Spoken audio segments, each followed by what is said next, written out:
রামিসা হত্যার ১৫ দিনের মধ্যেই যদি বিচার কার্যকারী হয়, অথচ ৪ মাস পার হয়ে যাচ্ছে, তারপরেও কিন্তু আমাদের জামিলা এবং তার দাদির এখন পর্যন্ত বিচার হলো না, কোনো রায় হলো না। তাহলে কি আমাদের আন্দোলন করতে হবে বা ভাইরাল হতে হবে? ভাইরাল হলেই যদি, আন্দোলন করেই যদি আমাদের বিচার নিতে হয়, তাহলে প্রশাসন আছে কেন এই দেশে?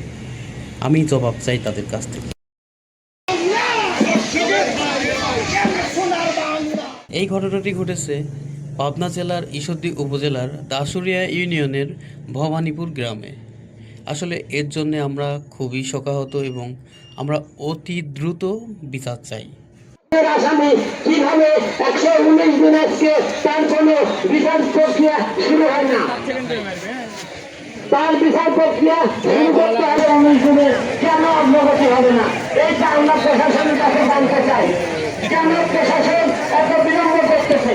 আমরা ডিসি অফিসের সামনে মানববন্ধন করেছি, আমরা প্রেস ক্লাবে আমরা দাসুরিয়া বাজারে মানববন্ধন করেছি, তাতে তাদের কোনো ভূমিকা আমরা দেখছি না। কেন কেন প্রশাসন এত নীরব? প্রশাসন নীরব কেন?